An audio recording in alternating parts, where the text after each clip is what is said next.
profiler James Fitzgerald. He joins me now. James, I understand you were a profiler in the Unabomber case. What do you expect to be the profiler of an assassin like this? He clearly had a target. This was not a mass shooting.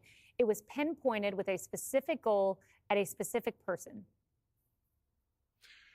Yes, as I told your producer earlier, Kaylee, I believe this person suffers from Kirk derangement syndrome, much like Trump derangement system. This person syndrome. This person probably went to bed at night and woke up in the morning dreaming about how somehow he would take out Charlie Kirk at some point in time.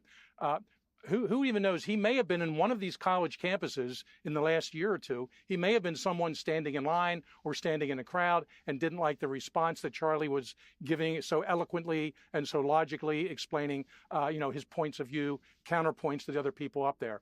So this person is by no means a professional hitman, as some people have said earlier. I don't see that at all with him. He's a young man, obviously practiced with the 30-06. It's a bolt action rifle. It has some recoil issues.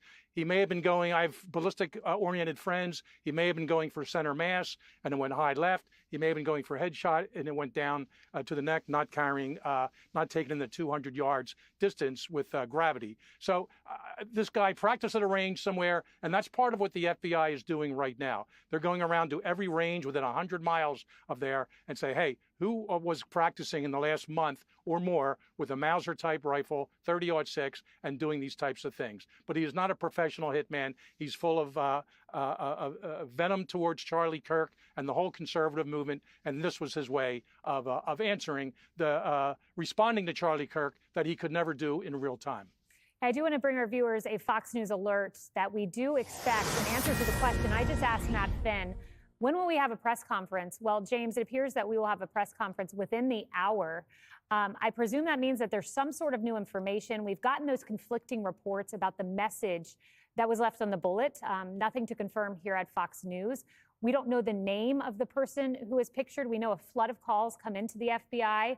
When a picture like that goes out, they're pouring through those. So do we get a name? Do we get any indication of the message on the bullets?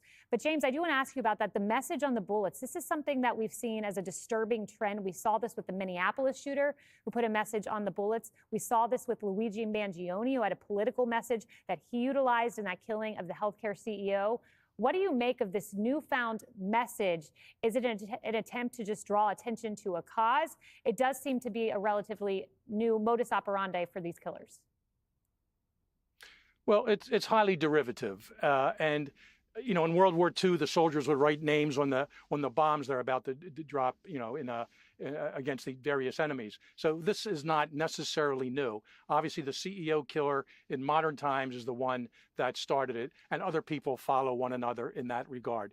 Not all that original, not all that creative. No doubt this person yesterday, Charlie Kirk's assassin, followed what the Butler assassin from last summer and tried to do the same thing on the roof. He saw a soft target. He may have liked to have taken out Trump himself or J.D. Vance, the vice president, but he knew they were hard targets. He knew 2 attempts last summer didn't work, so he sort of lowered his expectations, went for the soft target, and he started building this animus towards Charlie Kirk, and that became the desired target for this person. James, I do want you to stay with us. It's a busy news night here. We have another Fox News alert. All of this is quickly pouring in, new information, new images. And what you're looking at are brand new images that we have come in of the proposed shooter, the person of interest. Now, the photos show the individual in the same black T-shirt. He's walking up the staircase, and that's just moments before the shooting. We know that staircase is where we got the initial photos. But these are the clearest photos that we have seen yet. You can see his jawline. You can see with precision more exactly what the shooter looked like. James, you're the perfect person to speak with as a behavioral analyst who has a long and rich history in this. That shot right there that you're looking at, that is the clearest picture we have.